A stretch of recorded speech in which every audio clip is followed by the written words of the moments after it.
Who are the real criminals? Are the real criminals the people who are sunbathing, reading books on a sunny day at an English park, going to a beach, going for a swim in the sea? Are they the real criminals? Or could the real criminals be the people at the very, very top of the tree? Who's to blame for this? Who's to blame for the situation that we've got ourselves into with China? Where China not only dominates the whole of the Far East, but manages to poison the whole planet. Who's allowed this to happen? Who's allowed a vicious communist dictatorship that has absolutely no regard for human rights, that is put in concentration camps and so-called re-education camps thousands upon thousands of people because of their religious beliefs? Not just the Uyghur Muslims. The Chinese have been repressing and oppressing evangelical Christians, Roman Catholics for the past 70 years. They do it probably more subtly now than they used to, but they're not that subtle considering they demolished a church on Easter Sunday. Can you imagine that? Can you imagine somebody demolishing a mosque somewhere on the first day of Ramadan? Imagine the outcry there would be around the globe. Well, on Easter Sunday in China, a church was demolished because it had broken regulations. So who's allowed us to get into this situation where we're so reliant on a country whose doctrine that they subscribe to has a stated aim of destroying capitalism, destroying the West and destroying religion? Because if you look at Marxism, it has no time for capitalism, no time for religion, and no time for the Western political order. Well, we've got to go right to the very top of the tree. The last three prime ministers before Theresa May, the last three prime ministers, David Cameron, Gordon Brown, and Tony Blair, and David Cameron's sidekick, George Osborne, have all been flirting and playing footsie with the Chinese Communist Party. And of course, the reality of the situation, they said they were doing it to protect British interests. Now, my suggestion is this: they were doing it to protect their own interests. I'll post the links down below. I found videos of Gordon Brown praising the Chinese communists to high heaven on the Chinese state broadcasters, or one of the Chinese state broadcasters, saying how wonderful the Chinese education system was, saying how wonderful it was that the Chinese communists had pulled millions of people out of poverty. At what cost, Gordon? And then, of course, we have the enemy of the British people, the arch enemy of the British people, the arch enemy of everything that is good and righteous, Tony Blair. Tony Blair and his dodgy deals. See, not only was Tony Blair flirting and playing footsie with the Chinese, when he left power, he was flirting and playing footsie, and he probably still is, with the government of Saudi Arabia, the so-called Kingdom of Saudi Arabia, another fascist state. And for his trouble, Mr. Blair managed to do a little side deal. And as far as I recall, that little side deal that he did between Saudi Arabia and China pocketed him a nice little commission of £650,000. And then, of course, David Cameron, the ridiculously failed Prime Minister who went against the will of the people, called a referendum and then decided to stand against the will of the British people, stand against the interests of the British people and the British government, and try and sell us out to the European Union in the referendum, which thankfully he lost. What does David Cameron do when he leaves power? He becomes a little envoy for the Chinese, running round the city of London. And thankfully, the David Cameron seems to be about as successful as a salesman as he was a Prime Minister.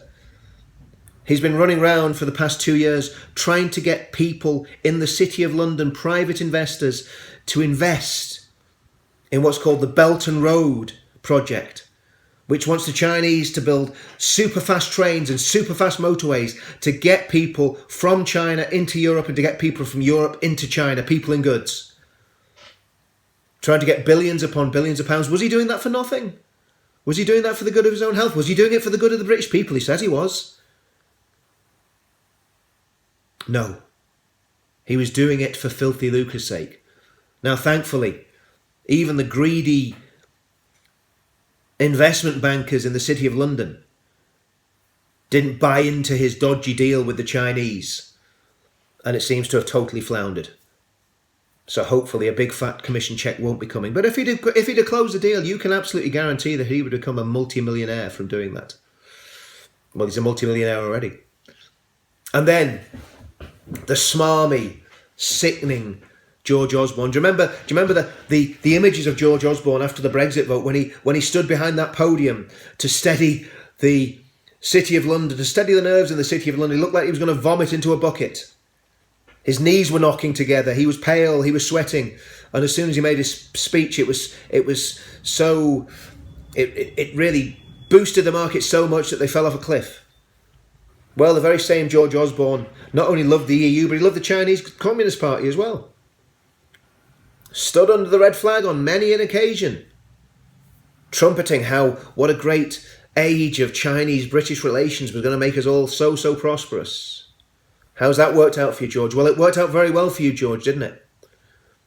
Because you managed to make yourself a multimillionaire because of your dealings with the Chinese. Because when you left office, the fund manager, BlackRock, decided that you would be a catch because of your Chinese connections. They recruited you. They brought you into the fold. And for working 1 day a week, you gained a salary of over £650,000 a year. Not bad work if you can get it, eh, George? Not bad work at all. For bringing your influence to bear and your advice to bear, no doubt, with the Chinese communists. And then, of course, Gordon Brown, another Chinophile Prime Minister. So we see at the very, very top of the tree, ex-Prime Ministers prostituting themselves to the Chinese. No doubt they're prostituting themselves to other dictatorial regimes like the Saudis and the Qataris. I don't know for sure, but I'm sure they are. While the British people get poorer, while the British economy falls off a cliff. Because you see, if we weren't doing dodgy deals with the Chinese, if our intelligence community was doing its job properly, we'd have known that there was a virus coming our way. And Boris and the cabinet would have taken the right action. What would that right action have been? See, it's all right them closing beaches. It's all right them criminalising the British public for doing what they should be doing. When what Boris should have done, as soon as this was quite apparent what was happening in China and why MI6 and the Foreign Office weren't able to tell him this, especially considering Dominic Raab is ex-Foreign Office. Is he ex-MI6? Who knows? One of the top civil servants, Mark Sidwell, again, ex-Foreign Office, most probably ex-MI6. Why they were not able to tell Boris Johnson that there was a pandemic coming his way and that he needed to close the borders, that he needed to close flights down, I honestly don't know. And if we'd have closed the country down, to a great extent, in January, February, we would not be in the mess that we're in now. Well, anyway, it's time to change. It's time to not just call the Chinese to account. And the Henry Jackson Society have published a document saying that they believe the Chinese communists probably owe us about £350 billion as a result of trashing our economy. See, it's all well and good. Imagine if a builder came to your house and did some renovations and he fitted a really, really beautiful stained glass window in the attic or in the top floor of your house, and your granny came round one day, and because the builder had been negligent, he hadn't fit the window properly, the stained glass window falls out, smashes her on the head, cuts her jugular vein and kills her. Well, I tell you what, I don't think you'd be too happy about paying the builder back for any of the work that he'd done if you owed him any money. And what we should do, the British, should tell the Chinese that the money that they borrowed us the money that they've loaned us, they shouldn't get it back. We should just tell them they haven't done the job properly. They've poisoned our world. They've poisoned our country. So I think there's about £279 billion that we owe the Chinese. It's very, very simple. You stop paying them. Default. Will they though? I very much doubt it, because you see, the British government would rather blame the British people than blame the Chinese and blame the former prime ministers, all of whom will be chums of Boris and all their little friends in Westminster. And meanwhile, they still keep treating the British people like children and like imbeciles. When what they should be doing is calling David Cameron, Gordon Brown, Tony Blair, George Osborne to account for their flirting and playing footsie with the vile, disgusting, totalitarian Chinese Communist Party. There needs to be a day of reckoning, and the British people need to stand up and start calling this for what it is. This is a result of globalism. This is a result of the globalists. This is a result of people doing business with dictatorships around the globe. It's time to start telling the truth. See you all soon.